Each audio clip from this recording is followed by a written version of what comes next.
una iglesia de madera que ha sobrevivido más que las de piedra. Mientras catedrales de roca se agrietaban y caían, esta construcción de tablones de pino lleva en pie cerca de 850 años, sobre el mismo suelo, conservada en 4/5 partes tal como nació. ¿Cómo ha resistido la madera 8 siglos de nieve, lluvia y hielo, y por qué la vigilan cabezas de dragón en lo alto de sus tejados? Es la pregunta que nos acompañará hasta el final. De más de 1000 templos de madera levantados en este país, apenas 28 siguen hoy en pie. Y este es el mejor conservado de todos. Lo que parece un simple edificio rural esconde una hazaña de ingeniería y una historia que empieza mucho antes que la propia iglesia. Para entenderla, hay que remontarse a un camino entre montañas por donde pasaron peregrinos, mercaderes y reyes siglos antes de que se cortara el primer tronco. Año 1023. Por un sendero de barro que serpentea entre las montañas del oeste de Noruega, avanza un hombre que cambiará el destino del país. Se llama Olav Haraldsson, rey de Noruega, y la historia lo recordará con otro nombre, San Olav. Cabalga hacia el este, rumbo a la región de Valdres, cruzando un valle estrecho y verde encajado entre laderas escarpadas. El valle se llama Lerdal, y según la tradición, al pasar por un punto concreto de ese camino, el rey se detiene. Algunos relatos sostienen que fue él quien señaló el lugar donde, generaciones más tarde, se alzaría una de las construcciones más extraordinarias de toda Escandinavia. No podemos confirmarlo con certeza, y conviene decirlo desde el principio, pero el hecho de que la leyenda vincule a San Olav con este sitio no es casual. Olav Haraldsson no era un rey cualquiera. Gobernó Noruega durante poco más de una década, en los primeros años del siglo XI, y su figura quedó ligada para siempre a uno de los procesos más profundos de la historia del país, la conversión de Noruega al cristianismo. Allí donde pasaba, la vieja fe de los dioses nórdicos retrocedía y la nueva religión echaba raíces. Que su nombre quedara prendido a este rincón de Lerdal significa una cosa: este lugar importaba, y para entender por qué, hay que mirar el camino mismo por el que cabalgaba, porque ese sendero no era un camino cualquiera, era una de las grandes arterias de la Noruega medieval, la ruta que conectaba el este y el oeste del país a través de las montañas. Durante siglos se la conocería como el Kongebegen, el camino de los reyes. Poco más que una vereda fangosa en sus orígenes, era, sin embargo, la vía principal por la que circulaba todo lo que importaba: el comercio, las noticias, la fe y el poder. Por aquí subían los mercaderes con sus mercancías, cruzaban los peregrinos camino de los santuarios, transitaban los enviados reales y, de cuando en cuando, los propios reyes. En un país partido por fiordos profundos y cordilleras heladas, donde cada valle podía quedar aislado del siguiente durante meses, una ruta capaz de atravesar las montañas era un tesoro estratégico. Quien controlaba el camino, controlaba el flujo de la vida. Conviene detenerse un momento en el paisaje, porque explica casi todo. Quien recorre hoy el valle de Lerdal atraviesa un mundo de laderas empinadas cubiertas de bosque, de pinos y abedules que trepan por las montañas hasta donde el frío ya no los deja crecer. El aire huele a resina, a tierra húmeda, a río. Allá arriba, las cumbres conservan la nieve buena parte del año. Abajo, un río de aguas frías serpentea por el fondo del valle. Es un lugar de una belleza severa, callada, donde la naturaleza impone sus propias reglas. Y en medio de esa inmensidad verde, el ser humano apenas ha dejado huella. Algunas granjas dispersas, prados arrancados al bosque y el hilo fino del viejo camino. No es un escenario donde uno esperaría encontrar una obra maestra de la arquitectura, y sin embargo, ahí está. El emplazamiento no se eligió por azar, y aquí aparece la primera pieza del rompecabezas.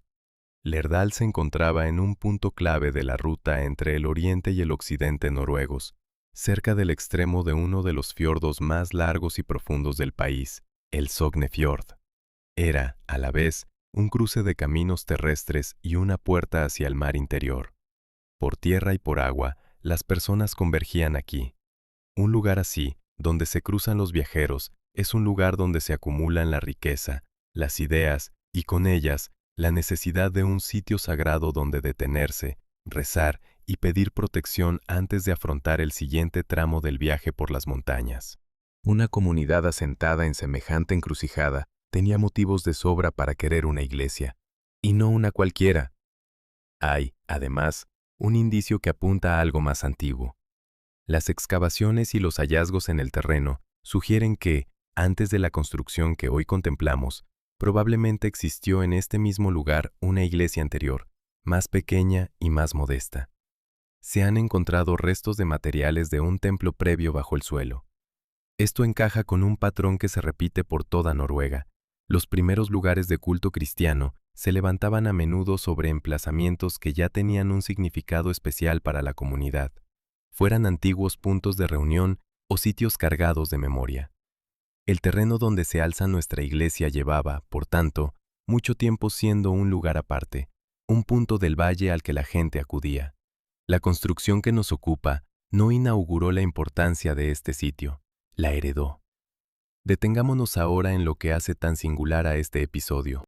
Estamos hablando de una época, los siglos XI y XII, en que Noruega vivía una transformación vertiginosa.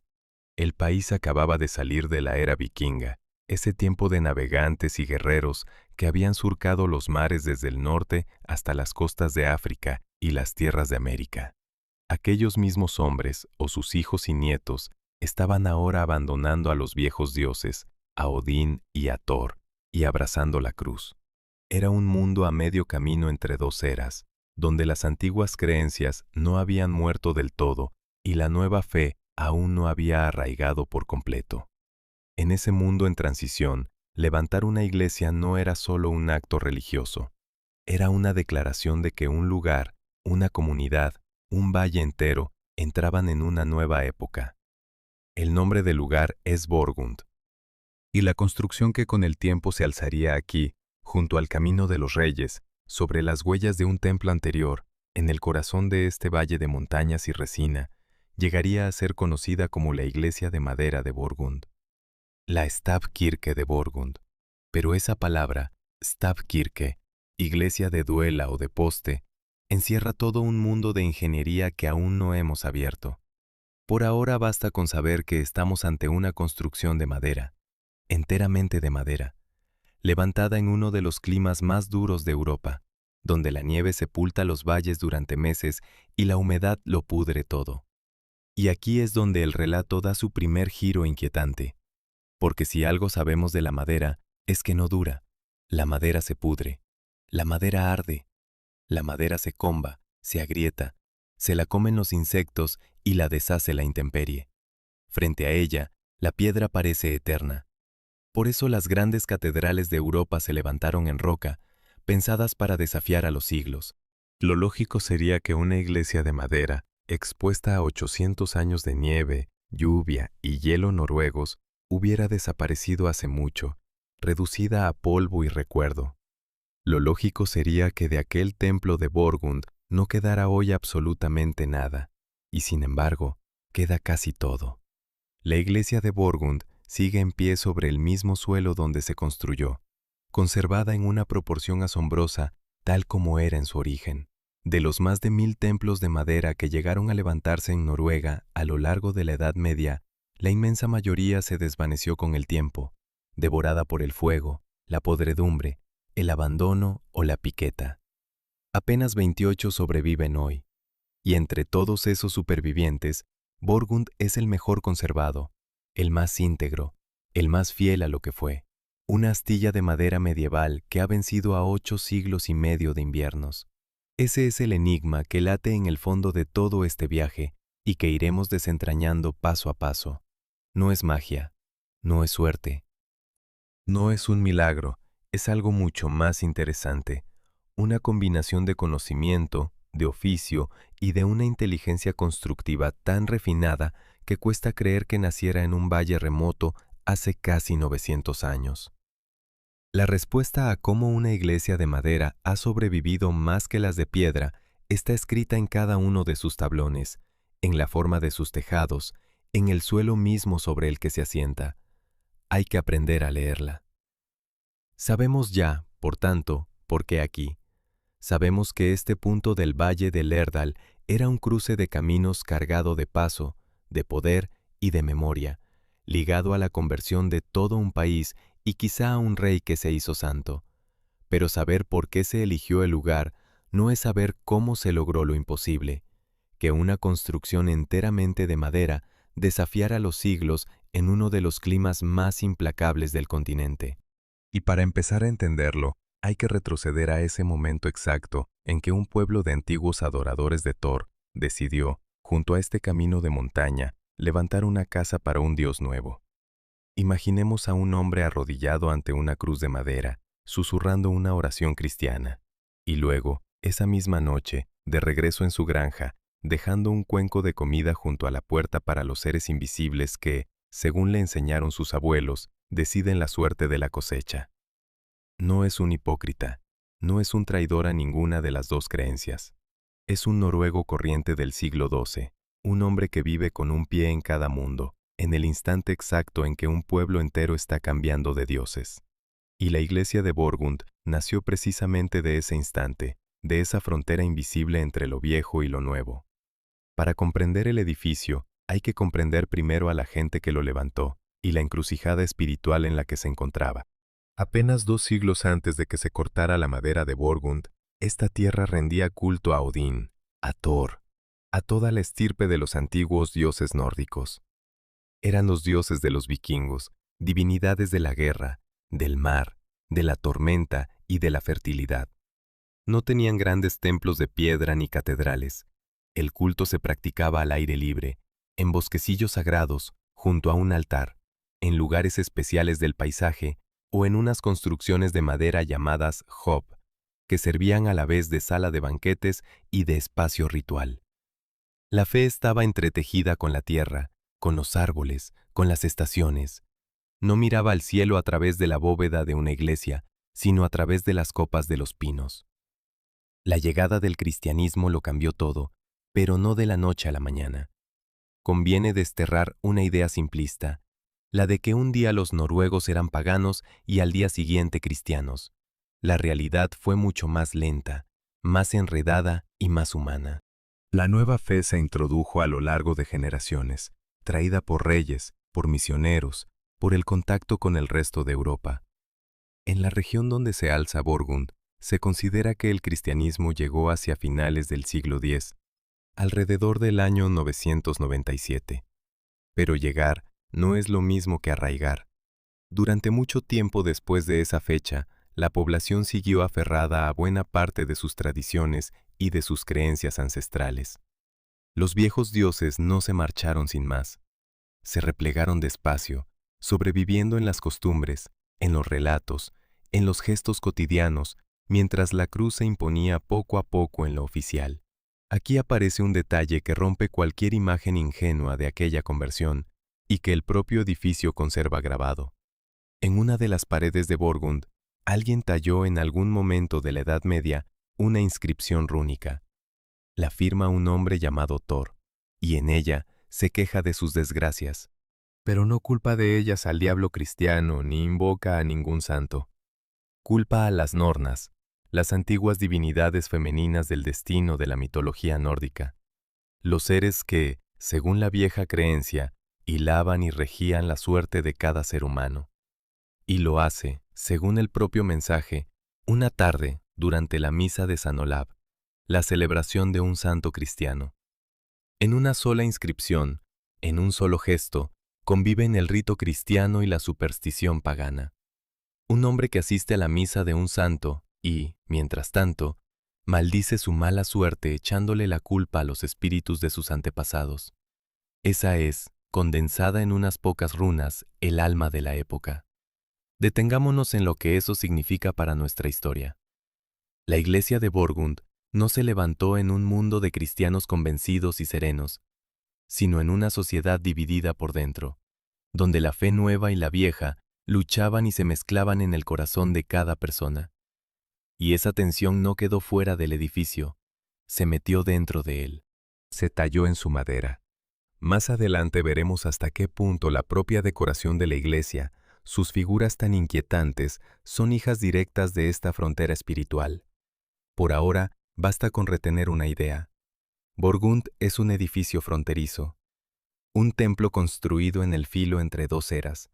El paisaje humano de aquel tiempo ayuda a imaginar la escena. La comunidad de Borgund no era una gran ciudad ni una corte poderosa. Era un puñado de granjas dispersas por el valle, familias que vivían de la tierra y del ganado, de lo que arrancaban a un clima durísimo durante los breves veranos del norte.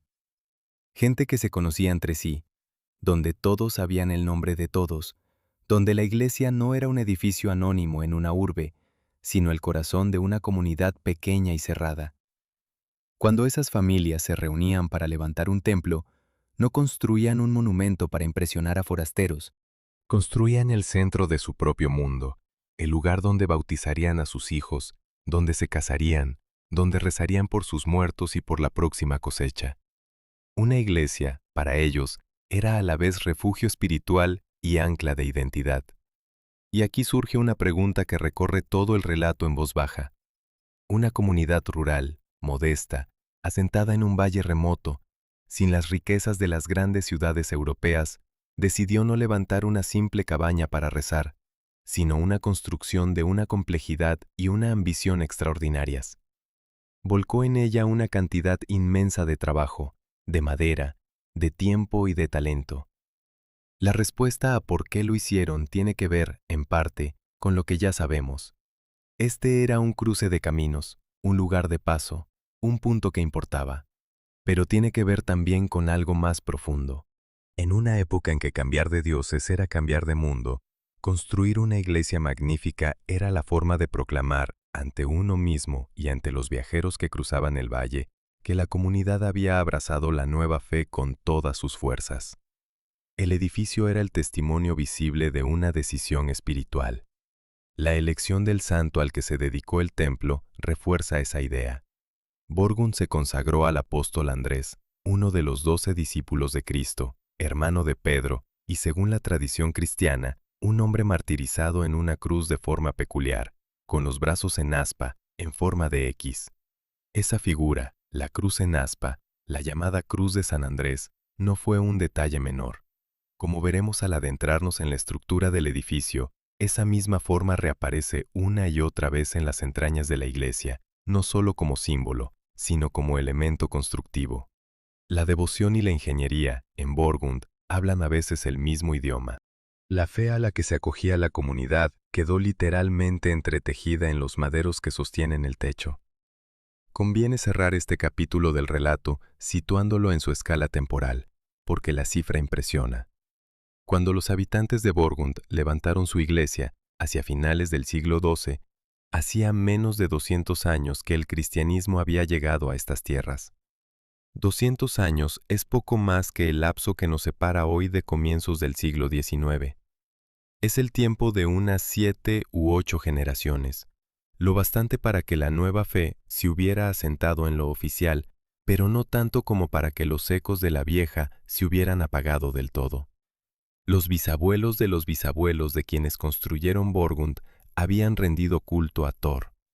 Esa memoria seguía viva, latiendo bajo la superficie cristiana, lista para asomar en una inscripción rúnica, en una costumbre, en una talla de madera. Así, el relato nos deja ante el umbral mismo de la construcción. Sabemos ya dónde se levantó la iglesia y por qué aquel lugar importaba. Sabemos también quiénes la levantaron y en qué encrucijada espiritual se encontraban. Un pueblo a caballo entre dos mundos, que volcó en este edificio toda la intensidad de su conversión. Pero todo lo dicho hasta aquí es el alma de Borgund, no su cuerpo. La gran incógnita sigue intacta, esperándonos. Porque una comunidad podía tener todas las razones del mundo para querer una iglesia extraordinaria, y aún así enfrentarse a un problema descomunal. ¿Cómo lograr que una construcción enteramente de madera, en un valle sepultado por la nieve y carcomido por la humedad, no se pudriera ni se derrumbara antes de que sus propios constructores llegaran a viejos? Bajo el suelo de Noruega yace un cementerio de iglesias, no de personas, sino de templos enteros, desaparecidos sin dejar más rastro que unos agujeros oscuros en la tierra. Donde antaño se alzaron casas de Dios construidas en madera, hoy no queda nada visible. La propia tierra se las tragó. Los arqueólogos las reconocen solo por las marcas que dejaron sus postes al pudrirse, manchas circulares en el subsuelo, como las huellas de un fantasma. Esas iglesias se levantaron, sirvieron a sus comunidades durante un tiempo y luego se desplomaron, vencidas por el enemigo más implacable de toda construcción de madera en el norte, la podredumbre. Y sin embargo, en medio de ese paisaje de ausencias, Borgund sigue en pie. La pregunta es por qué unas murieron y otras no. Para medir la magnitud de lo que hablamos, conviene detenerse en una cifra que sobrecoge. A lo largo de la Edad Media, en Noruega se levantaron, según las estimaciones, entre 1000 y casi 2000 iglesias de madera. Era la forma natural de construir en un país cubierto de bosques, donde la piedra de buena calidad escaseaba y la madera sobraba. Durante siglos, el paisaje noruego estuvo salpicado de estos templos oscuros y puntiagudos, en cada valle, en cada comunidad de cierta importancia. Eran tan comunes como hoy lo es cualquier edificio público. Y de todos ellos, de esos centenares y centenares de iglesias de madera, hoy sobreviven apenas 28. El resto se desvaneció, ardió, se pudrió, fue demolido o sencillamente se vino abajo. La inmensa mayoría de un patrimonio entero, borrado por el tiempo. Esa estadística es brutal y conviene dejar que cale. De cada 50 iglesias de madera que un día se alzaron orgullosas en estos valles, 49 han desaparecido. Sobrevivió aproximadamente una de cada 50, y Borgund no solo es una de esas escasas supervivientes, es la mejor conservada de todas. Se calcula que cerca de un 85% de lo que hoy contemplamos es material original, madera que se cortó y se ensambló en el siglo XII y que sigue ahí, cumpliendo su función, casi 900 años después.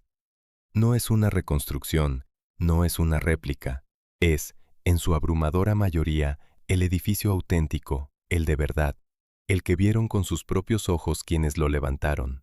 Esa cifra, ese 85%, es uno de los datos más asombrosos de toda la arquitectura medieval europea. Aquí aparece el primer elemento que desmonta toda intuición. Porque lo natural, lo esperable, sería justo lo contrario. La madera es, por su propia naturaleza, un material condenado a desaparecer.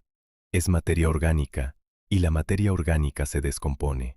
Basta dejar un tablón a la intemperie para verlo ennegrecer, ablandarse, llenarse de hongos y deshacerse en pocos años. Añádase a eso el clima de Noruega, uno de los más hostiles de Europa para cualquier construcción. Largos inviernos en que la nieve se acumula durante meses sobre los tejados, deshielos que lo empapan todo, lluvias persistentes, una humedad que penetra hasta el tuétano de las cosas. En semejantes condiciones, una casa de madera tiene los días contados. Y los antiguos noruegos lo sabían mejor que nadie, porque lo habían visto una y otra vez. Lo habían visto sobre todo en las iglesias que precedieron a Borgund. Antes de que existiera el tipo de construcción que hoy admiramos, las primeras casas de culto cristiano se edificaron con una técnica más antigua y más simple. Sus postes de madera, los pilares que sostenían toda la estructura, se clavaban directamente en la tierra, hundidos en el suelo para mantenerse en pie. Parecía lógico. Cuanto más profundo el poste, más firme el edificio. Pero esa solución llevaba dentro la semilla de su propia destrucción. Porque la madera enterrada, en contacto permanente con la humedad del suelo, se pudre desde abajo. El agua de la tierra asciende por la fibra, los hongos colonizan el extremo enterrado, y poco a poco el poste se deshace justo en su base, en el punto que sostiene todo el peso. Aquellas iglesias, las llamadas iglesias de poste, se estaban muriendo desde los cimientos casi desde el día en que se levantaban. Por eso no queda ninguna.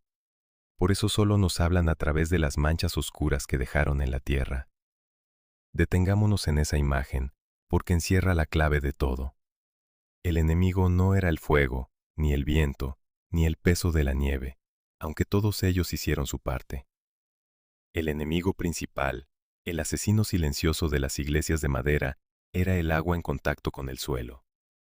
La humedad que sube de la tierra y devora la madera desde abajo, sin que nadie la vea, hasta que un día la estructura cede. Resolver ese problema, vencer a la podredumbre que asciende del suelo, era la diferencia entre una iglesia que duraba 1 o 2 generaciones y una que podía desafiar a los siglos. Era, literalmente, una cuestión de vida o muerte para el edificio. Y Borgund pertenece al puñado de construcciones que encontraron la respuesta. Conviene imaginar el lugar para entender contra qué se luchaba. Quien se acerca a Borgund en pleno invierno encuentra un mundo sepultado en blanco. La nieve cubre el valle, se acumula en gruesas capas, lo aplasta todo con su peso silencioso. El frío se mete en los huesos. Y en medio de esa blancura, la iglesia se recorta negra, oscura, con sus tejados inclinados de los que la nieve resbala. Cuando llega el deshielo, toda esa masa de nieve se convierte en agua, y el agua busca, como siempre, el modo de filtrarse, de empapar, de pudrir. Año tras año, durante casi 9 siglos, el edificio ha tenido que enfrentarse a ese ciclo implacable de hielo, deshielo y humedad. Cualquier punto débil, cualquier error de diseño, habría bastado para condenarlo. Y sin embargo, ahí sigue. La supervivencia de Borgund, por tanto, no puede ser una casualidad. Una casualidad no resiste 850 años de inviernos noruegos. Cuando casi todas las construcciones de un mismo tipo desaparecen y una sola se conserva casi intacta, no estamos ante la suerte, sino ante algo que esa construcción tenía y las demás no. Una diferencia. Un conjunto de decisiones, de soluciones, de hallazgos técnicos que blindaron a este edificio contra los enemigos que derribaron a todos los otros. Borgund guarda un secreto, y ese secreto no es mágico ni misterioso. Es un secreto de ingeniería, escrito en la manera en que se concibió, se diseñó y se construyó. Y ese secreto empieza, precisamente, por donde morían las demás iglesias, por el contacto con el suelo. La gran innovación, el golpe de genio que separó a las construcciones que perduraron de las que se pudrieron, tuvo que ver con una idea aparentemente sencilla y absolutamente revolucionaria: levantar la madera del suelo.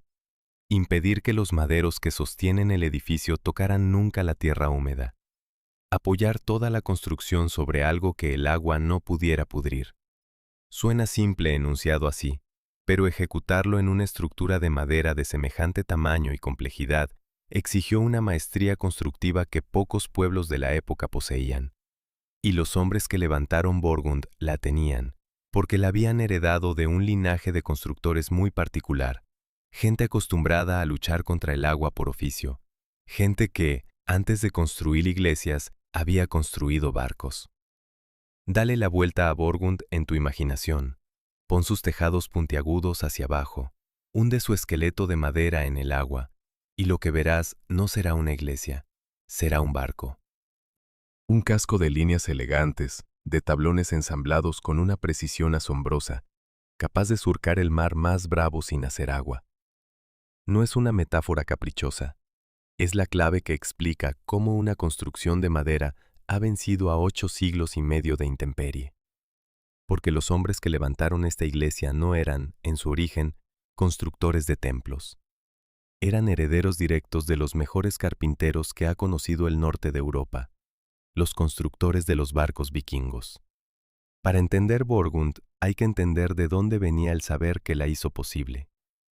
Apenas un par de generaciones antes de que se cortara su madera, los antepasados de quienes la construyeron habían dominado los mares del mundo conocido. Los Drakkar, las largas naves vikingas, habían llevado a aquellos navegantes desde los fiordos de Noruega hasta las costas de Inglaterra, el Mediterráneo, el norte de África y las tierras lejanas de América, siglos antes que cualquier otro europeo. Y esas naves eran prodigios de ingeniería en madera, ligeras y a la vez resistentes, flexibles para doblegarse ante las olas sin partirse, capaces de soportar tormentas que habrían despedazado embarcaciones más toscas. Construir un barco así exigía un conocimiento íntimo de la madera, saber elegirla, curarla, cortarla, ensamblarla de modo que el conjunto fuera más fuerte que la suma de sus partes. Ese conocimiento no se perdió cuando los vikingos dejaron de saquear y empezaron a rezar. Se transformó. Y de las manos que habían construido barcos salieron las que construyeron iglesias. Conviene detenerse en esa herencia, porque está grabada en cada rincón del edificio.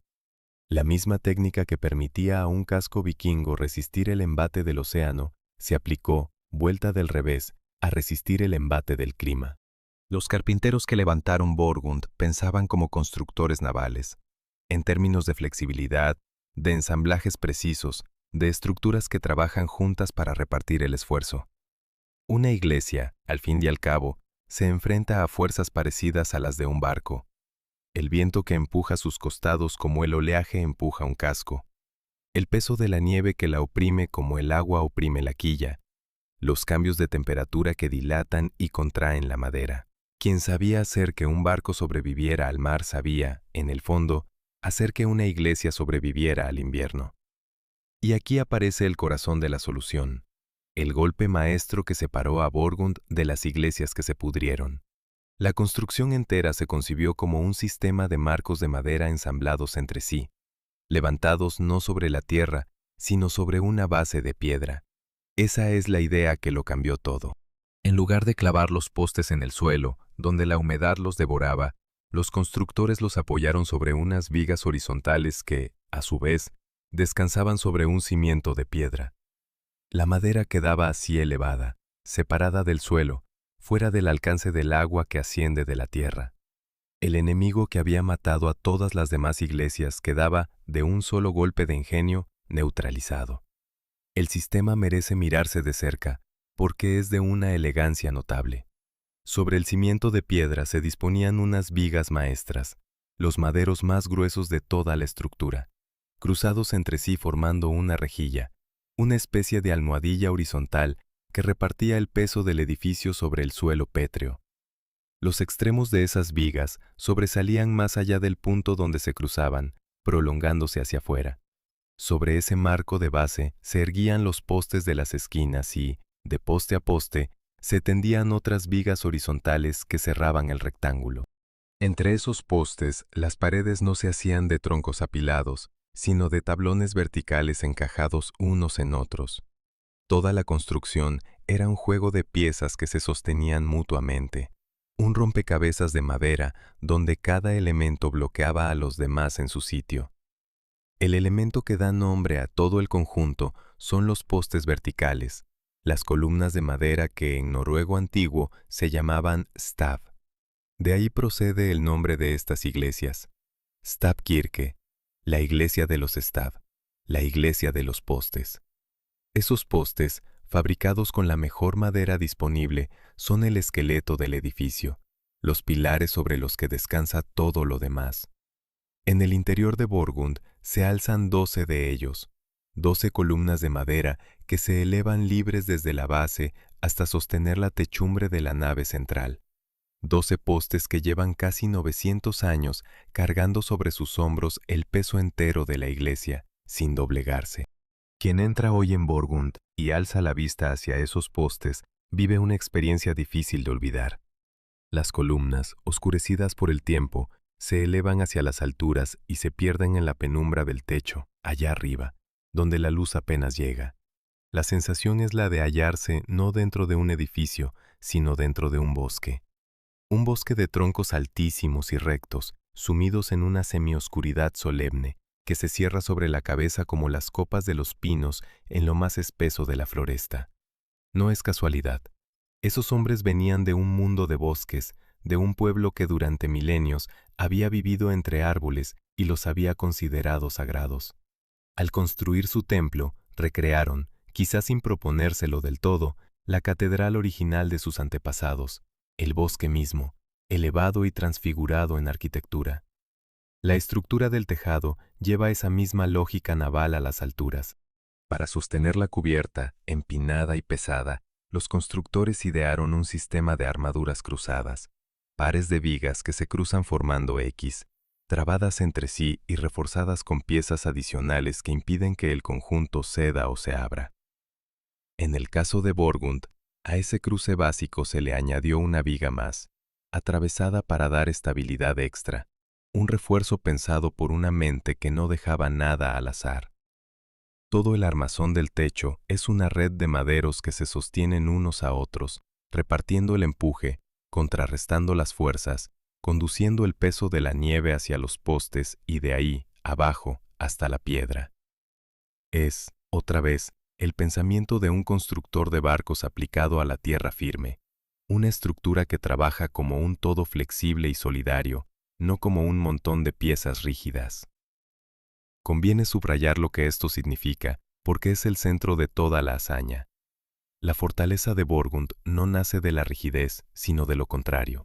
No es un edificio que se opone tercamente a las fuerzas que lo atacan, como una muralla de piedra que aguanta hasta que un día se quiebra. Es un edificio que cede un poco, que trabaja, que se mueve imperceptiblemente con el viento y con el peso, que reparte los esfuerzos por toda su estructura como un casco reparte la presión del oleaje. Esa flexibilidad heredada del arte naval es una de las razones profundas de su supervivencia. Lo que no se dobla, se rompe. Borgund aprendió de los barcos a doblarse sin romperse. Así, una parte del enigma queda despejada. Sabemos ya cómo se venció al enemigo que mataba a las iglesias, elevando la madera sobre la piedra, fuera del alcance de la humedad del suelo, y construyendo el conjunto con la sabiduría flexible de quienes habían dominado los mares. Borgund es, en un sentido muy literal, un barco vuelto hacia el cielo, un casco vikingo invertido y plantado en un valle de montaña. Pero levantar semejante estructura planteaba todavía un problema técnico endiablado. Porque unir entre sí todos esos maderos, postes, vigas, tablones y armaduras, hacer que se trabaran con la precisión necesaria para durar siglos, exigía resolver una cuestión que hoy nos parece elemental y que entonces lo decidía todo. ¿Cómo sujetar una pieza de madera a otra sin que nada, con el paso del tiempo, las separase ni las pudriera? Busca un clavo de hierro en la estructura de Borgund y no lo encontrarás. En todo el esqueleto que sostiene esta iglesia, en los postes, las vigas, los tablones, las armaduras del techo, no hay un solo clavo metálico que aguante el peso del edificio. Una construcción de casi 900 años, que ha resistido el embate de 8 siglos y medio de inviernos, se mantiene en pie sin el elemento que cualquiera consideraría imprescindible para unir dos piezas de madera. En su lugar, sus constructores emplearon miles de clavijas de madera, pequeñas piezas de pino que cosen el edificio entero. La cifra asombra. Se calcula que Borgund se ensambló con más de 11.000 de estas clavijas. 11.000 piezas de madera para levantar una iglesia sin hierro. A primera vista, esto parece una limitación, una carencia. Resulta tentador imaginar que aquellos constructores medievales no tenían acceso al metal, que prescindieron del clavo por pobreza o por atraso, que hicieron lo que pudieron con lo que tenían. La realidad es exactamente la contraria, y aquí aparece el elemento que desmonta la intuición. La ausencia de hierro en Borgund no fue una renuncia forzada, fue una decisión deliberada, inteligente y profundamente acertada. Prescindir del clavo metálico no fue un signo de pobreza, sino de sabiduría, porque aquellos carpinteros sabían algo que el metal esconde, que el hierro, en una construcción de madera expuesta a la humedad, no es un aliado, sino un enemigo lento. Conviene detenerse a entender por qué. El hierro y la madera, juntos y a la intemperie, forman una pareja destinada al desastre. El metal, en contacto con el agua y el aire húmedo, se oxida, se cubre de herrumbre, se hincha, se degrada, y al hacerlo, ataca a la madera que lo rodea. La humedad que el hierro atrae y retiene pudre la fibra de madera justo en el punto donde el clavo la atraviesa. El óxido mancha, corroe, debilita. Con el paso de los años, cada clavo se convierte en un pequeño foco de podredumbre, una herida por donde el edificio empieza a morir. Una construcción cosida con cientos de clavos de hierro lleva dentro, sin saberlo, cientos de puntos de fallo, cientos de lugares donde la madera y el metal se destruirán mutuamente. En el clima de Noruega, eso es una sentencia. Las clavijas de madera, en cambio, no oxidan porque no son metal, son de la misma sustancia que el resto del edificio y por tanto reaccionan igual ante la humedad, el frío y el calor. Cuando la madera de la estructura se dilata con el calor o se contrae con el frío, las clavijas se dilatan y se contraen con ella, al mismo ritmo, en la misma medida. No hay tensiones entre materiales distintos, no hay un elemento rígido que pelee contra otro flexible. Todo el edificio se mueve como una sola sustancia viva que respira al unísono con las estaciones.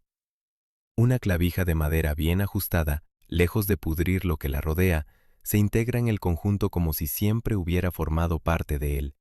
El edificio, literalmente, está hecho de una sola materia, coherente consigo misma de la base a la cumbre. Pero las clavijas no lo eran todo. La verdadera maestría de Borgund está en cómo se cortaron y encajaron las propias piezas de madera, de modo que se sujetaran entre sí casi sin necesidad de nada que las uniera. Aquí entra en juego un arte refinadísimo de la carpintería, heredado del oficio de construir barcos. Los tablones de las paredes no se limitaban a colocarse uno junto a otro. Cada uno llevaba tallada, a lo largo de sus bordes, una lengüeta que encajaba en la ranura del tablón vecino, como una pieza de rompecabezas que se desliza en su lugar. Lengüeta y ranura, una y otra vez, de tablón en tablón, formando una pared continua y sólida, sin huecos por donde colarse el viento o el agua. Las piezas se abrazaban entre sí por su propia forma, sin más ayuda que la precisión del corte. El detalle que corona ese sistema tiene algo de genial en su sencillez. Para cerrar una pared de tablones encajados, los constructores dejaban el último para el final y lo tallaban en forma de cuña. Ese tablón final, más estrecho por un extremo, se introducía a presión, a golpes, en el hueco que quedaba, apretando contra los demás y bloqueando toda la hilera. Una vez encajada esa cuña, la pared entera quedaba tensa, firme, trabada sobre sí misma, imposible de desmontar sin deshacer todo el conjunto. No hacía falta clavo ni cola, la propia geometría de las piezas las mantenía en su sitio. La pared se sostenía a sí misma por pura inteligencia de diseño. Toda la construcción funcionaba según ese principio. Cada pieza encajaba en otra, cada elemento bloqueaba al siguiente, de modo que el conjunto formaba una estructura rígida y a la vez flexible, donde nada podía moverse sin que todo lo demás se opusiera. Las vigas se acoplaban a los postes mediante muescas y entalladuras cortadas con precisión milimétrica. Los refuerzos curvos se insertaban entre las columnas para arriostrar el conjunto y absorber los empujes. Era un sistema en el que la firmeza no venía de la fuerza bruta de un clavo que atraviesa la madera, sino de la perfección con que cada pieza abrazaba a su vecina. Un edificio que se sostenía, por así decirlo, agarrándose a sí mismo con miles de manos de madera. Conviene detenerse en lo que esto exigía de quienes lo hicieron. Un sistema así no admite errores. Un clavo perdona la imprecisión. Si una pieza no encaja del todo, siempre se la puede fijar a martillazos. Pero una construcción ensamblada solo con encajes y clavijas exige que cada corte sea exacto, que cada lengüeta entre en su ranura con la holgura precisa, que cada muesca reciba a su viga sin juego ni violencia. No hay margen para la chapuza. Cada uno de esos miles de cortes tenía que estar bien hecho, porque de la precisión del conjunto dependía que el edificio se mantuviera en pie. Los carpinteros de Borgund trabajaban, por tanto, con una exigencia de exactitud comparable a la de un relojero, pero a la escala de un edificio entero y con las herramientas de mano del siglo XII. Hachas, azuelas, formones, escoplos, sin máquinas. Solo el ojo, la mano y un conocimiento heredado a lo largo de generaciones. El resultado de esa exigencia es, en parte, la razón por la que la Iglesia ha llegado hasta nosotros. Un edificio sin metal es un edificio sin herrumbre, sin esos cientos de focos de corrosión que habrían ido pudriendo la madera desde dentro. Un edificio de una sola sustancia es un edificio que envejece de manera uniforme, sin tensiones internas entre materiales que se odian. Cada decisión técnica que hemos visto, la ausencia de hierro, las clavijas de madera, los encajes de lengüeta y ranura, la cuña final, los ensamblajes precisos, apunta en la misma dirección, hacia la durabilidad. Hacia un edificio pensado, desde su primer corte, para resistir el paso del tiempo. Lo que parecía una limitación primitiva resulta ser, mirado de cerca, una de las claves más refinadas de su supervivencia. Así, otra pieza del enigma encaja en su lugar. Ya sabemos que Borgund se elevó sobre la piedra para huir de la humedad, y que se ensambló con la sabiduría flexible de los constructores de barcos, sin un solo clavo que pudiera oxidarse y pudrirla. Pero todo este prodigio de carpintería, todos estos encajes perfectos y estas clavijas de madera, se hicieron con un material concreto, una madera específica, elegida y tratada de una forma muy particular. Porque ni el mejor ensamblaje del mundo salva a una construcción si la madera con que está hecha es la equivocada.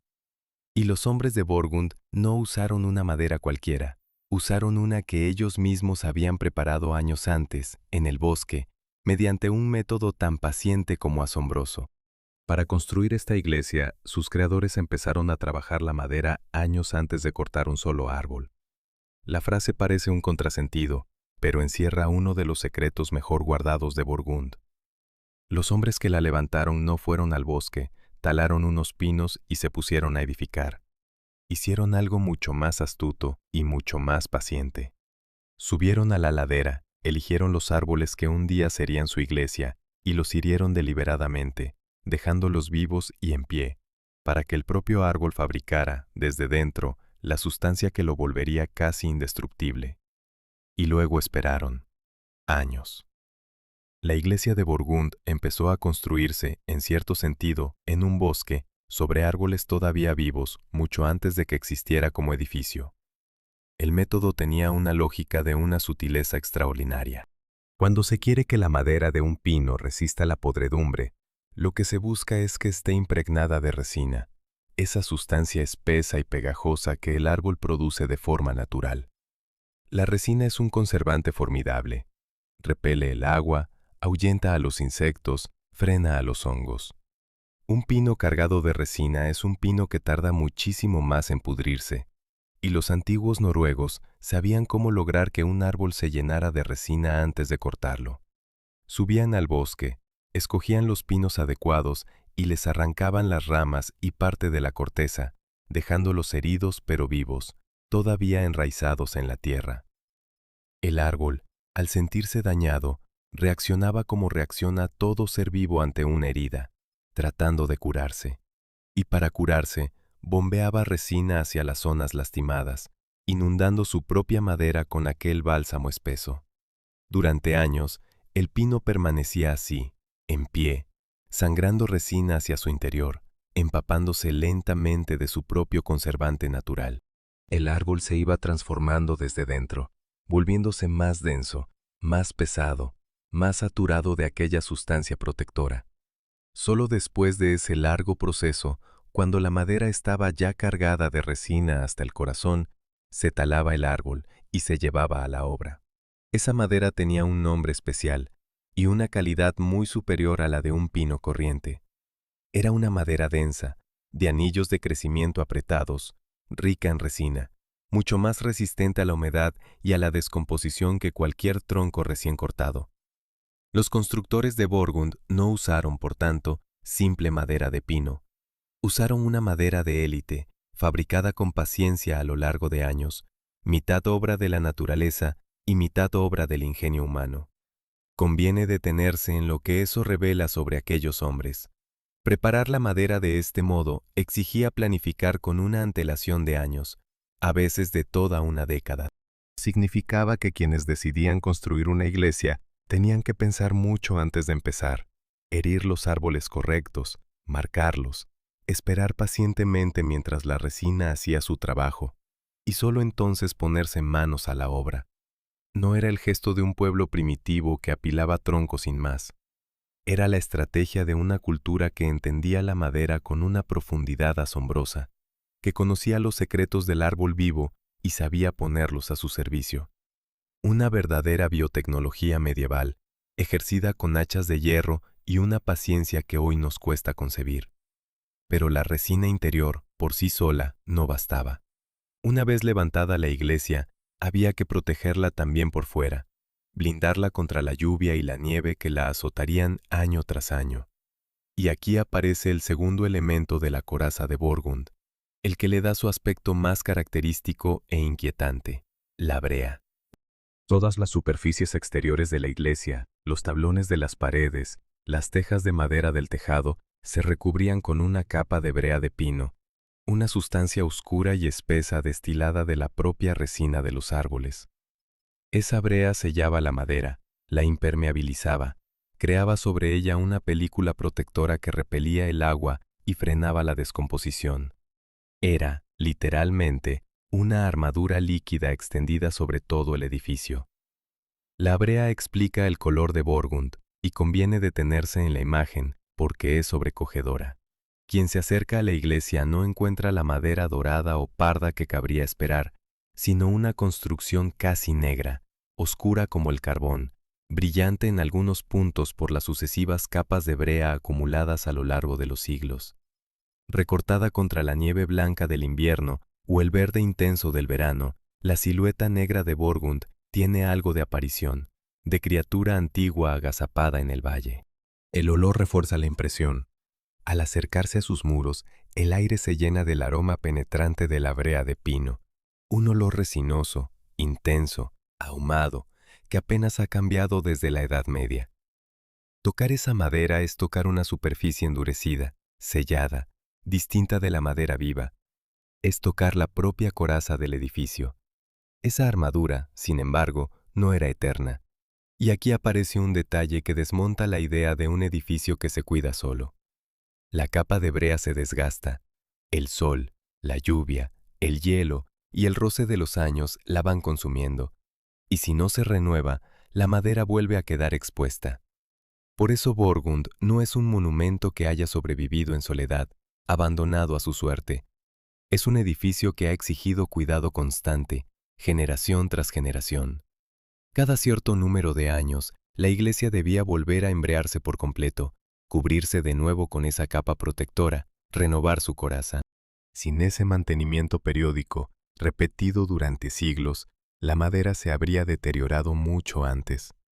La supervivencia de Borgund no es solo obra de sus constructores medievales.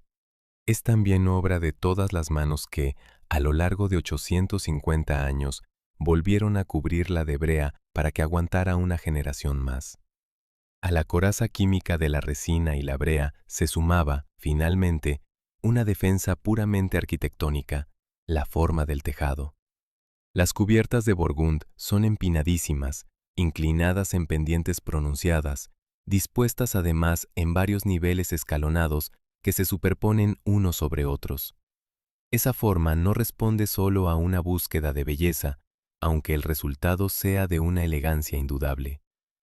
Responde, sobre todo, a una función implacable: deshacerse del agua y de la nieve lo más deprisa posible. En un tejado plano o de escasa pendiente, la nieve se acumula, se apelmaza, pesa toneladas y empapa la madera durante el deshielo. En un tejado tan inclinado como el de Borgund, la nieve resbala y cae antes de acumularse, y el agua de la lluvia escurre de inmediato hacia abajo, sin tiempo de filtrarse. La propia silueta de la iglesia, esos picos agudos que se clavan en el cielo, es un mecanismo de defensa contra el clima. Conviene unir ahora todas las piezas, porque solo juntas revelan la magnitud del logro. La supervivencia de Borgund no se debe a un único truco, sino a un sistema completo de defensas superpuestas, pensado en todos sus niveles. Por dentro, una madera de élite, cargada de resina años antes de cortarla. Por fuera, una armadura de brea renovada generación tras generación. Por arriba, unos tejados empinados que expulsan la nieve y el agua antes de que hagan daño. Y bajo todo ello, como vimos, una estructura elevada sobre piedra y ensamblada sin metal. Cada elemento protege a los demás, cada decisión refuerza al conjunto. Borgund no sobrevivió por una casualidad ni por un solo golpe de genio, sino por la acumulación de muchos hallazgos, todos orientados a un mismo fin: durar. Así, el enigma central empieza por fin a desvelarse del todo. Una iglesia de madera ha sobrevivido más que las de piedra, porque cada fibra de su ser fue concebida para resistir. La madera, el ensamblaje, la coraza, la forma. No hay milagro, sino maestría. No hay misterio, sino conocimiento. Pero Borgund no es solo una proeza de ingeniería contra el clima. Es también, y al mismo tiempo, un objeto cargado de significado, cubierto de símbolos que hablan de la fe y de los miedos de quienes la construyeron. Porque sobre esa armadura negra, en lo alto de sus tejados y en torno a sus puertas, los constructores tallaron unas figuras que no tienen nada que ver con la lucha contra la humedad, y todo que ver con la lucha contra otra clase de enemigos. Criaturas de fauces abiertas, dragones congelados en la madera, montando guardia sobre una casa cristiana. En lo alto de los tejados de Borgund, recortadas contra el cielo del norte, 4 criaturas montan guardia.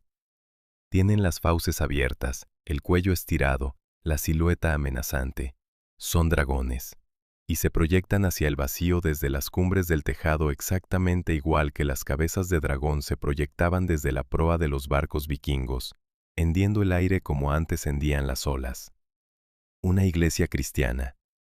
Una casa dedicada al Dios de la paz y al apóstol Andrés, coronada por las mismas bestias paganas que adornaban las naves de los guerreros del norte. La contradicción es tan flagrante que detiene la mirada. Y en esa contradicción se esconde una de las claves más profundas de lo que Borgund significa.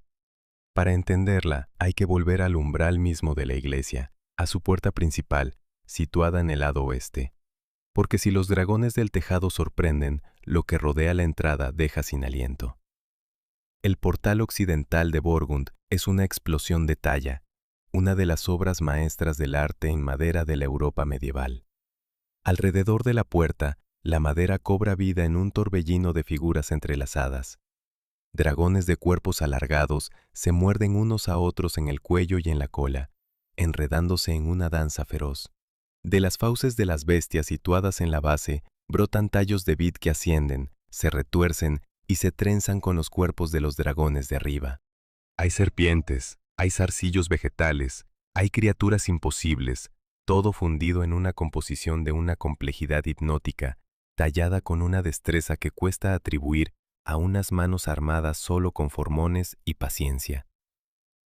Conviene detenerse ante esa puerta, porque encierra un enigma. Estas figuras no son cristianas en su origen. Los dragones, las serpientes entrelazadas, las bestias que se muerden, pertenecen al viejo mundo nórdico, al imaginario de los mismos pueblos que tallaban monstruos en sus barcos y los cantaban en sus sagas. Pertenecen al universo de Odín y de Thor, no al de Cristo y los apóstoles, y sin embargo, ahí están, custodiando la entrada de una iglesia cristiana, talladas con evidente esmero por quienes construyeron la casa del nuevo Dios. La pregunta surge sola, y conviene mirarla de frente sin caer en la tentación de respuestas fáciles. ¿Por qué un pueblo que había abrazado el cristianismo decoró su templo más sagrado con las criaturas de la fe que decía haber abandonado? La respuesta no es ningún misterio oculto, ningún culto secreto, ninguna conspiración pagana agazapada bajo la apariencia cristiana. Conviene decirlo con claridad porque es tentador dejarse arrastrar por esa clase de fantasías. La explicación es más sencilla, más humana y en el fondo más interesante. Tiene que ver con lo que ya sabemos de aquella época, que Borgund se levantó en la frontera entre dos mundos, cuando el cristianismo apenas llevaba un par de siglos en estas tierras y las antiguas creencias seguían vivas bajo la superficie. La gente que construyó esta iglesia era cristiana, sí, pero conservaba en lo más hondo el imaginario de sus antepasados. Los dragones formaban parte de su manera de ver el mundo, de su lenguaje visual, de aquello que para ellos significaba poder, peligro y protección. Al tallarlos en su iglesia, no traicionaban su nueva fe, la expresaban con las únicas imágenes que conocían. Hay, además, una segunda explicación que se entrelaza con la primera, y que los estudiosos consideran muy probable. En el arte cristiano medieval, el dragón no era solo una criatura pagana, era también un símbolo del mal, una representación del demonio y de las fuerzas oscuras, y aquí la lógica de Borgund se vuelve fascinante.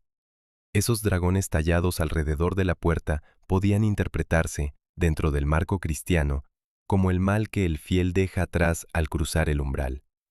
Las bestias quedaban fuera, en la madera del portal, mordiéndose entre sí en su lucha eterna, mientras el creyente pasaba entre ellas y penetraba en el espacio sagrado, dejando el mundo del peligro a sus espaldas. Los dragones no protegían a un dios pagano, vigilaban la frontera entre el mundo profano y el sagrado, encarnando todo aquello que no podía entrar en la casa de Dios. Eran, a la vez, el peligro y la advertencia, el mal nombrado para poder ser conjurado. Esa misma doble lectura se aplica a las cabezas de dragón de los tejados. Igual que las proas de los barcos vikingos lucían dragones para proteger a la tripulación de los peligros desconocidos del mar, las cumbres de Borgund lucían dragones para proteger la iglesia de los males que acechaban en el aire. Eran guardianes, centinelas tallados, puestos en lo más alto para velar por el edificio y por quienes se cobijaban en él.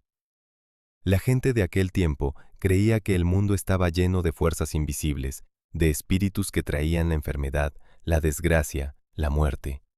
Frente a esos peligros, los dragones eran una defensa simbólica, un escudo espiritual erguido sobre el tejado. Protección, no idolatría. Conjuro, no culto. Detengámonos un momento en lo que el visitante percibe hoy ante esa puerta, porque la experiencia atraviesa los siglos. Quien se planta frente al portal occidental de Burgund siente, antes que nada, el vértigo de la maestría. La madera, oscurecida por la brea y por el tiempo, parece moverse bajo la luz, como si los dragones aún se retorcieran lentamente en su lucha congelada. Las líneas se enredan y se persiguen, ascienden y se trenzan, en un dibujo que el ojo no termina nunca de recorrer del todo. Bajo los dedos, los surcos de la talla conservan la huella precisa de la herramienta que los abrió hace casi 900 años, el gesto exacto de una mano que ya no existe. Hay algo sobrecogedor en posar la palma sobre esa madera y pensar que la última persona que la talló lo hizo cuando aún no había caído Constantinopla, cuando Europa entera era otra. La devoción cristiana, sin embargo, no estaba ausente de toda esa decoración aparentemente pagana. Convivía con ella, entretejida en la misma madera. La iglesia, como vimos, estaba consagrada al apóstol Andrés, y el símbolo de ese apóstol, la cruz en forma de aspa, aparece una y otra vez por todo el edificio, no solo como adorno, sino integrada en la propia estructura, en las vigas cruzadas que arriostran y refuerzan el conjunto. La fe cristiana, por tanto, no se limitaba a coexistir con los dragones, estaba grabada en los huesos mismos del edificio, en las cruces que lo sostienen. Y por las paredes, junto a las figuras de bestias, alguien grabó en algún momento, en escritura rúnica, una invocación a la Virgen María, las palabras latinas de una oración cristiana arañadas en la madera. Dragones y plegarias, bestias y cruces, todo en el mismo edificio, todo en la misma madera oscura. Conviene subrayar esta idea, porque es el corazón mismo de Borgund. La iglesia no es un templo cristiano con algunos restos paganos pegados por encima, ni un santuario pagano disfrazado de iglesia. Es las dos cosas a la vez, fundidas en una sola obra.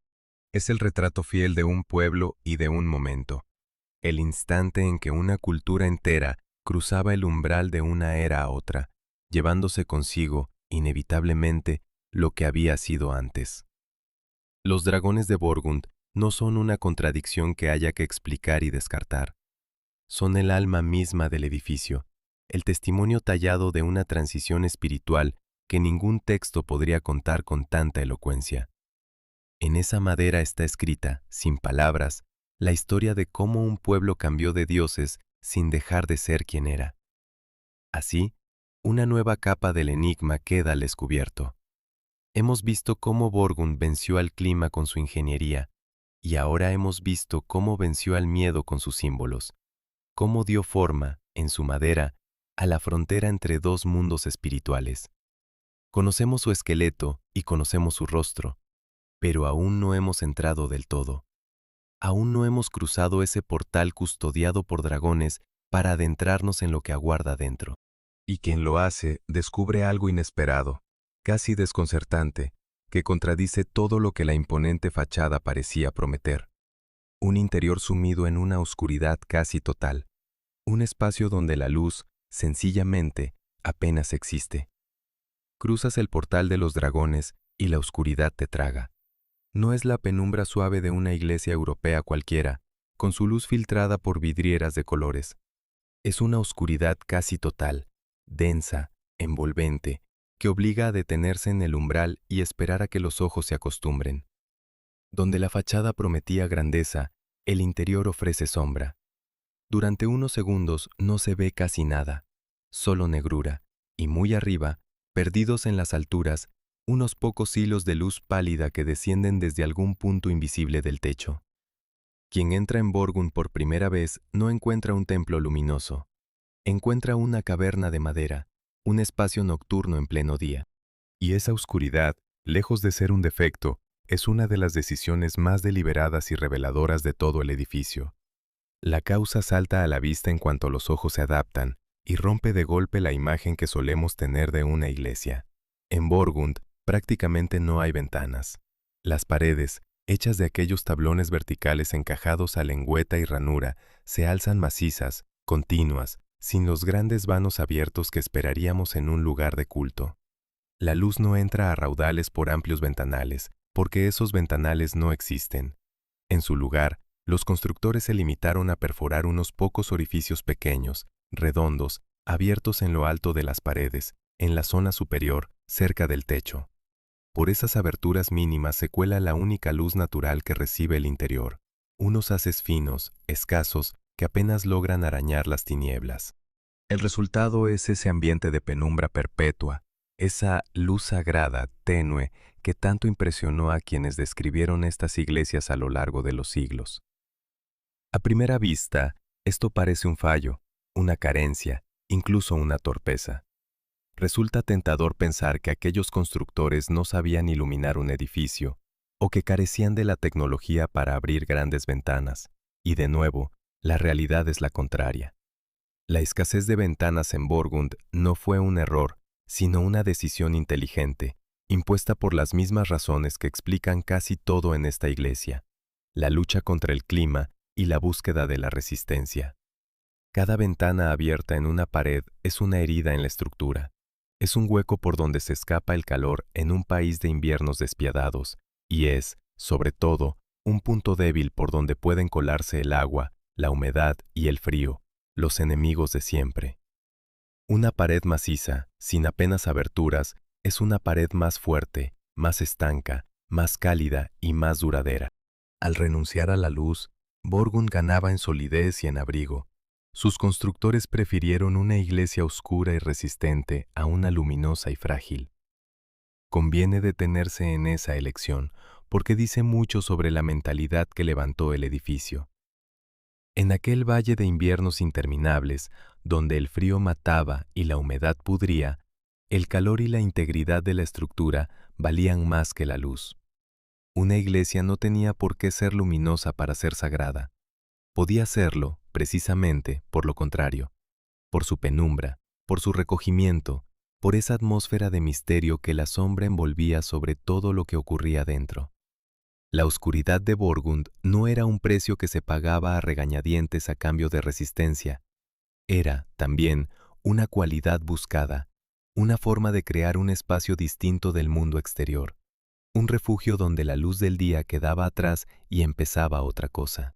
Y aquí la experiencia de estar dentro se vuelve sobrecogedora, porque la penumbra transforma por completo la percepción del espacio. En esa semioscuridad, los 12 postes de madera que sostienen la nave central dejan de ser simples columnas y se convierten en algo más. Altos, oscuros, elevándose desde el suelo hasta perderse en las sombras del techo, parecen los troncos de un bosque nocturno, una arboleda de pinos petrificada en el interior del edificio. La vista se pierde hacia arriba, siguiendo esos fustes que se desvanecen en la negrura, sin alcanzar a ver dónde terminan. Los pocos haces de luz que descienden de los orificios superiores recortan formas, insinúan volúmenes, dejan adivinar más que ver. El aire es fresco, quieto, cargado del olor antiguo de la madera y de la brea. Cada paso resuena sobre el suelo de tablones. Estar dentro de Borgund es estar dentro de un bosque cerrado al caer la noche, esa misma catedral de árboles que sus constructores conocían desde niños. Conviene recordar quiénes llenaban ese espacio, porque la penumbra estaba hecha a su medida. La comunidad de Borgund era pequeña, un puñado de familias del valle que se reunían aquí, probablemente varias veces por semana. No era una multitud anónima, sino un grupo reducido de personas que se conocían de toda la vida, que compartían el mismo mundo duro y el mismo cielo gris. Para ellos, entrar en esta penumbra cálida, dejar atrás la nieve y el viento, congregarse en la sombra olorosa a resina bajo el bosque de postes, debía de tener algo de regreso al útero, de refugio absoluto frente a la dureza del exterior. La oscuridad no los alejaba de lo sagrado, los acercaba, los envolvía a todos en la misma sombra íntima, los reunía en un espacio aparte, separado del mundo, donde el susurro de una oración pesaba más que cualquier rayo de sol. En esa penumbra, además, sobreviven las voces de quienes estuvieron aquí, grabadas en la propia madera. Las paredes de Borgund conservan inscripciones rúnicas arañadas por manos medievales, y leerlas es asomarse directamente al alma de aquella gente. Junto a la invocación cristiana a la Virgen, las palabras de una plegaria latina grabadas en el muro, está aquel otro mensaje que ya conocemos, el del hombre llamado Thor que, una tarde, durante la misa de un santo, culpó de sus desgracias a las antiguas divinidades del destino. Son mensajes mínimos, gestos íntimos, pero atraviesan los siglos con una fuerza extraordinaria. Alguien, hace casi 900 años, se detuvo en esta misma penumbra y sintió la necesidad de dejar constancia de su fe, de su miedo o de su mala suerte, rascando unas runas en la madera. Esas inscripciones son la huella más humana del edificio, el rastro de las personas concretas que rezaron, sufrieron y esperaron entre estos muros oscuros. La penumbra alimentó también las leyendas, como ocurre siempre con los lugares envueltos en sombra. A Borgund se la asoció con relatos y creencias populares, y entre ellos destaca el de una imagen venerada, una representación de la Virgen a la que la tradición atribuía poderes de curación. Conviene ser honesto sobre el carácter de estas historias. No son hechos comprobados, sino leyendas, fruto de la fe y de la imaginación de las comunidades que custodiaron la Iglesia a lo largo de los siglos. Pero precisamente por eso son valiosas. Revelan cómo aquella gente vivía su templo, no como un simple edificio, sino como un lugar cargado de fuerza espiritual, donde lo sagrado y lo milagroso parecían más cercanos. La penumbra, el silencio, el olor a resina, los dragones en la puerta y las runas en los muros componían un ambiente en el que era fácil creer que entre aquellas sombras habitaba algo más que madera. Conviene cerrar esta inmersión en el interior subrayando hasta qué punto la oscuridad de Borgund condensa el espíritu entero del edificio. Todo en esta iglesia obedece a la misma lógica profunda: resistir, perdurar, proteger. Las paredes macizas y los pocos orificios de luz nacen del mismo impulso que elevó la madera sobre la piedra, que la cargó de resina, que la cubrió de brea, que inclinó los tejados hasta el vértigo. Es la lógica de un pueblo que construía contra el frío, contra la humedad, contra el tiempo, y que de esa lucha sacó, casi por añadidura, una belleza severa e inolvidable. La penumbra de Borgund no es ausencia de luz, es presencia de todo lo demás, de la madera, del silencio, de la memoria, del recogimiento. Así, hemos recorrido ya el cuerpo entero de la iglesia, por fuera y por dentro, su esqueleto y su piel, su rostro y su alma en sombra. Hemos comprendido cómo se mantuvo en pie y por qué se construyó así. Pero conocer cómo sobrevivió un edificio a la intemperie no es lo mismo que conocer cómo sobrevivió a la historia. Porque a lo largo de los siglos, Borgund tuvo que enfrentarse a enemigos que ninguna armadura de brea ni ningún tejado empinado podían detener. Las plagas que vaciaron el país, los cambios de fe que transformaron el culto, y el lento veneno del olvido que estuvo a punto de lograr lo que la nieve de 800 inviernos no había conseguido. En el año 1349, un barco atracó en la costa de Noruega, y con él desembarcó la muerte. No venía con espada ni con ejército, sino en forma invisible, transportada por las ratas y las pulgas que pululaban en la bodega. Era la peste negra, la mayor catástrofe que la humanidad europea había conocido jamás.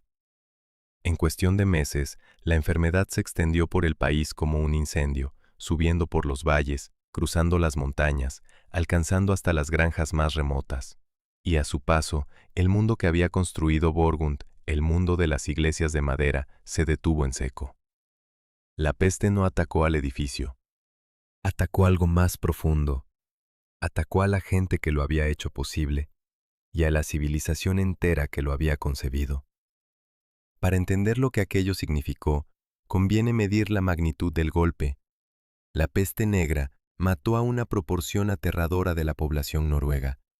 Valles enteros quedaron despoblados, granjas abandonadas, comunidades borradas del mapa. El país perdió en poco tiempo una parte tan grande de sus habitantes que tardaría siglos en recuperarse. Y con las personas desapareció también su saber. El conocimiento que había levantado las iglesias de madera, ese oficio refinadísimo transmitido de maestro a aprendiz a lo largo de generaciones, se transmitía de boca a boca, de mano a mano. Cuando mueren los maestros sin tiempo de enseñar a sus discípulos, el saber muere con ellos. Y eso fue, en buena medida, lo que ocurrió. La gran era de la construcción de las iglesias de madera se cerró de golpe. Después de la peste, prácticamente no se levantaron nuevas. El impulso que durante siglos había cubierto Noruega de templos de madera se apagó para no volver jamás. Conviene detenerse en esa fecha, porque marca una frontera.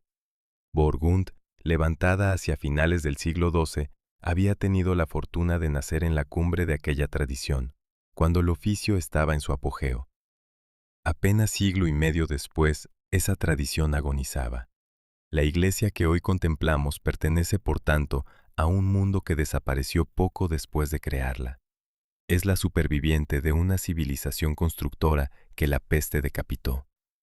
Cada vez que miramos sus tablones, estamos viendo el producto de un conocimiento que la historia estuvo a punto de borrar por completo, salvado solo en los pocos edificios que, como Borgund, lograron resistir. El siguiente golpe llegó 2 siglos más tarde, y esta vez no atacó a los cuerpos, sino a las almas. En el año 1536, Noruega rompió sus lazos con la Iglesia de Roma y abrazó la Reforma protestante. De la noche a la mañana, en términos históricos, la fe que había dado sentido a Borgund cambió de forma. El culto católico, con sus santos, sus reliquias, sus imágenes veneradas, dejó paso a una religiosidad nueva, más austera, más despojada. Y los edificios tuvieron que adaptarse a la nueva manera de creer. Borgund no fue una excepción. Con el paso del tiempo, se le hicieron modificaciones para acomodarla al culto reformado. Se abrieron ventanas para dar algo más de luz. Se añadió una sacristía. Se instalaron bancos y un púlpito desde el que predicar la palabra. Y se decoraron algunos elementos al gusto de las nuevas épocas. La iglesia medieval se transformaba lentamente, capa sobre capa, para seguir siendo útil en un mundo que ya no era el suyo. Y aquí aparece un detalle que ilustra, de manera casi cruel, cómo los avatares de la historia dejaban su huella en la madera. En el año 1822, en otra iglesia de madera noruega, muy lejos de Borgund, ocurrió una tragedia espantosa. Durante una celebración, se declaró un incendio en el templo abarrotado de fieles. La gente se precipitó hacia las puertas para escapar, pero las puertas se abrían hacia adentro. La multitud aterrorizada las bloqueó con su propio empuje, incapaz de abrirlas contra la avalancha de cuerpos. Más de un centenar de personas, 113 según los registros, murieron aplastadas o devoradas por las llamas, atrapadas en una trampa mortal. La conmoción fue tan grande que las autoridades dictaron una norma para todo el país. A partir de entonces, todas las puertas de las iglesias debían abrirse hacia afuera, para que nunca volviera a repetirse semejante horror. Esa norma, nacida de una tragedia ajena, alcanzó a Borgund y dejó en ella una cicatriz. Para cumplir la nueva ley, hubo que modificar la puerta de la iglesia, rehacerla de modo que abriera hacia el exterior. Y en esa intervención, las manos que repararon la entrada dañaron parte de la talla del portal, las medias columnas esculpidas que flanqueaban la puerta, aquella obra maestra de dragones y vides que llevaba siglos custodiando el umbral. Un detalle pequeño, casi anecdótico, pero profundamente revelador. La historia de Borgund no transcurrió en una urna de cristal. El edificio vivió, sufrió los cambios de su tiempo, recibió golpes y remiendos, se adaptó a leyes pensadas para desgracias ocurridas en otros lugares. Cada época dejó su marca en la madera, a veces en forma de mejora, a veces en forma de herida. Pero el enemigo más peligroso de todos no fue ni la peste, ni la reforma, ni el fuego ajeno. Fue algo mucho más silencioso y más difícil de combatir: el olvido. Con el paso de los siglos, la pequeña comunidad de Borgund fue creciendo, y la vieja iglesia de madera, oscura, estrecha y sin apenas luz, empezó a quedarse pequeña e incómoda para las necesidades de la población. Lo que durante 700 años había sido el corazón del valle, se fue convirtiendo en una construcción anticuada, insuficiente, difícil de calentar y de iluminar. La gente necesitaba un templo más amplio, más luminoso, más acorde con los tiempos. Y así, en el año 1868, se tomó una decisión que estuvo a punto de ser la sentencia de muerte de Borgund. Se construyó una iglesia nueva, a poca distancia de la antigua, y el culto se trasladó a ella. La vieja iglesia de madera quedó vacía, sin función, sin uso, abandonada a su suerte después de casi 7 siglos de servicio ininterrumpido. Conviene detenerse en la dureza de ese momento, porque encierra una paradoja sobrecogedora. La iglesia que había vencido a la nieve de 700 inviernos, que había resistido la humedad, el hielo y el peso de incontables nevadas gracias a su ingeniería prodigiosa, se encontraba de pronto indefensa ante un enemigo para el que ninguna armadura servía. No había brea capaz de protegerla contra la indiferencia. No había tejado lo bastante empinado para hacer resbalar el desuso. Toda aquella maestría constructiva, todo aquel esfuerzo por durar, podía quedar en nada por la razón más simple y más triste de todas, porque ya nadie la necesitaba. Un edificio sin uso es un edificio condenado. Una vez vacía, la vieja iglesia empezaba el camino que habían recorrido antes que ella tantas de sus hermanas: el deterioro, la ruina y finalmente la demolición. Porque esa era la costumbre de la época, y es lo que hace que el destino de Borgund penda de un hilo en este punto del relato. En aquellos años, las viejas iglesias de madera no se consideraban tesoros, sino estorbos. Eran construcciones anticuadas que ocupaban un sitio, difíciles de mantener, sin valor a los ojos de muchos. Cuando se levantaba un templo nuevo, lo habitual era derribar el antiguo, aprovechar lo que se pudiera y librarse del resto. Decenas de iglesias de madera que habían sobrevivido siglos a la intemperie cayeron precisamente en ese momento, en el siglo XIX, no por causas naturales, sino por la piqueta de quienes ya no les veían utilidad. Y sobre Borgund, vacía y silenciosa junto a su reluciente sustituta, se cernía exactamente esa amenaza. Se llegó a plantear abiertamente la posibilidad de demolerla. Así, la iglesia que había derrotado a 8 siglos de invierno se encontró, hacia 1868, más cerca de la desaparición que nunca. No la habían vencido ni la peste, ni el fuego, ni la humedad, ni el peso de la nieve. Estaba a punto de vencerla el olvido, esa marea lenta que se había llevado ya a casi todas sus hermanas. Lo que la naturaleza no había logrado en 800 años, la indiferencia de los hombres amenazaba con conseguirlo en una sola generación. Y sin embargo, contra todo pronóstico, Borgund seguía en pie. Algo o alguien iba a intervenir en el último momento para arrancarla de las manos de la destrucción y devolverle, de una forma que sus constructores medievales jamás habrían imaginado, un futuro. En el año 1877, alguien decidió que aquella vieja iglesia de madera no debía morir. Mientras decenas de sus hermanas caían bajo la piqueta por todo el país, considerada cada una un estorbo del pasado, una sociedad dedicada a la conservación de los monumentos antiguos de Noruega dio un paso que lo cambió todo. Compró Borgund. La adquirió para protegerla, para conservarla, para impedir que corriera la suerte de tantas otras. En ese gesto, En esa decisión deliberada de salvar un edificio que ya nadie usaba, está la respuesta final a la pregunta que nos ha acompañado durante todo este viaje. Porque lo que de verdad salvó a Borgund no fue su madera, ni su brea, ni sus tejados empinados. Fue la voluntad humana de que sobreviviera.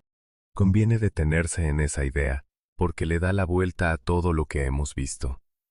Durante 9 partes de esta historia, hemos admirado la ingeniería prodigiosa de la iglesia, la madera elevada sobre la piedra, los ensamblajes sin un solo clavo, la resina y la brea, los tejados que expulsan la nieve. Toda esa maestría explica cómo Borgund resistió 800 años de intemperie, pero ninguna de esas defensas la habría salvado del destino final que la acechaba en el siglo XIX, el de la demolición por desuso. La armadura que la protegía del clima no servía de nada contra la indiferencia de los hombres.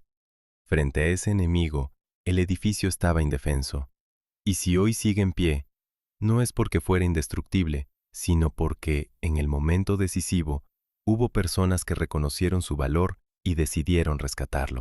La supervivencia de Borgund es, en su último capítulo, una historia sobre la mirada humana, sobre el instante en que un pueblo dejó de ver una iglesia vieja e incómoda y empezó a ver un tesoro irreemplazable. Ese cambio de mirada llegó justo a tiempo, y conviene medir lo cerca que estuvo el desastre. Para cuando se decidió salvar Borgund, la inmensa mayoría de las iglesias de madera de Noruega ya había desaparecido. De los más de 1000 templos que un día salpicaron el país, apenas sobrevivían unas pocas decenas, y muchas de ellas en estado lamentable, alteradas, mutiladas, medio arruinadas. Borgund, en cambio, había llegado hasta ese momento crítico en un estado de conservación extraordinario, conservando la inmensa mayoría de su estructura medieval original. Era, de entre las supervivientes, la más íntegra, la más pura, la más fiel a lo que había sido.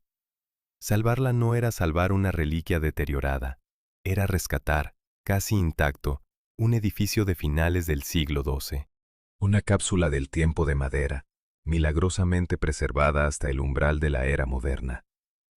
A partir de su rescate, la iglesia empezó una segunda vida, completamente distinta de la primera. Dejó de ser un lugar de culto para convertirse en lo que es hoy, un monumento, un testimonio, un objeto de estudio y de admiración. Y aquí ocurre algo que corona toda su historia con una ironía hermosa. El edificio que había estado a punto de ser demolido por anticuado se convirtió, andando el tiempo, en el modelo a partir del cual se entendían, se restauraban y se reconstruían todas las demás iglesias de madera.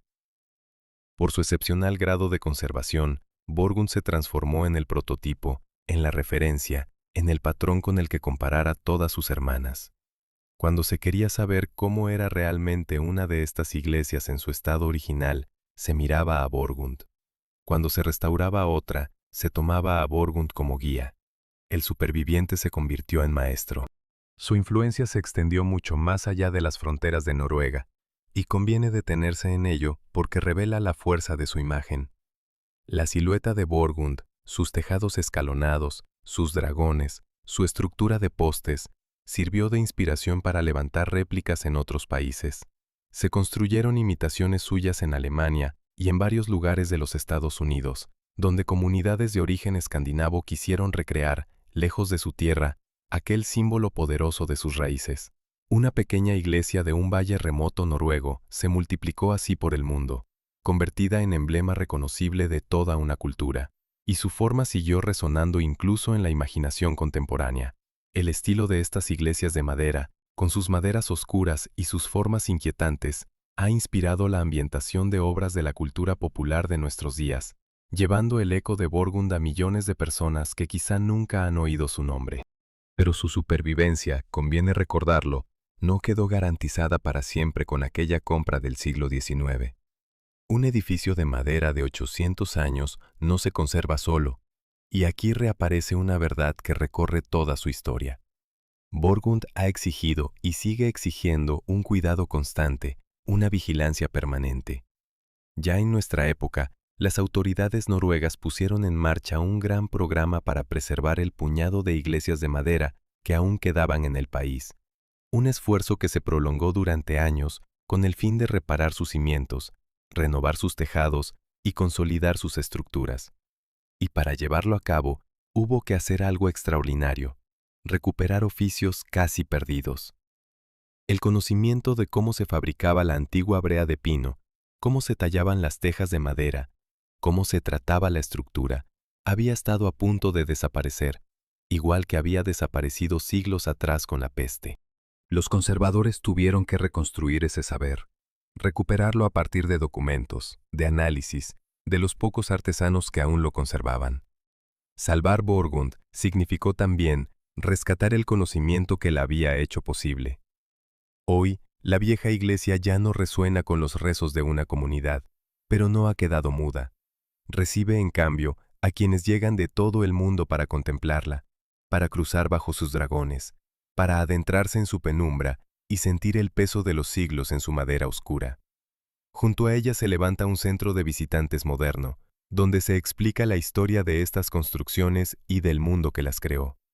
La iglesia que estuvo a punto de ser demolida por inútil se ha convertido en uno de los edificios más visitados y admirados de Noruega, un símbolo nacional, un emblema de la identidad y del ingenio de todo un pueblo.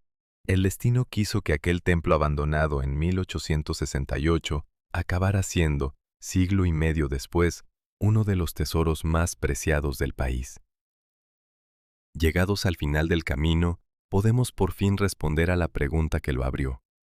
Una iglesia de madera ha sobrevivido más que las de piedra por una conjunción de razones que hemos ido descubriendo una a una.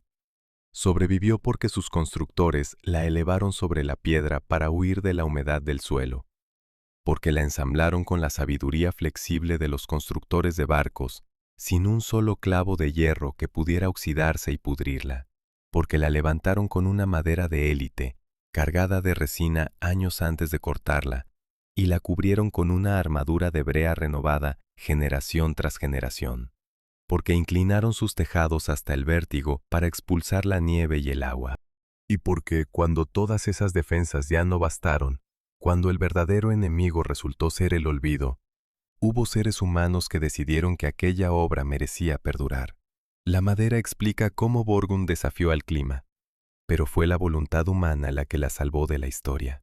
Y los dragones, esos centinelas tallados que custodian sus tejados y su puerta desde hace casi 900 años, siguen ahí, vigilando. Vigilando un edificio que es muchas cosas a la vez. Una proeza de ingeniería medieval, un testimonio del instante en que un pueblo cambió de dioses, un superviviente de plagas y olvidos, un barco de madera vuelto hacia el cielo. Borgund se alza todavía en su valle de Lerdal, negra contra la nieve, recortada contra las montañas, tan firme sobre su suelo de piedra como el día en que la terminaron. Una iglesia de madera que se atrevió a desafiar al tiempo y que contra toda lógica, contra toda probabilidad, contra 8 siglos y medio de inviernos, sigue ganando la partida. Gracias por habernos acompañado hasta el final de esta historia.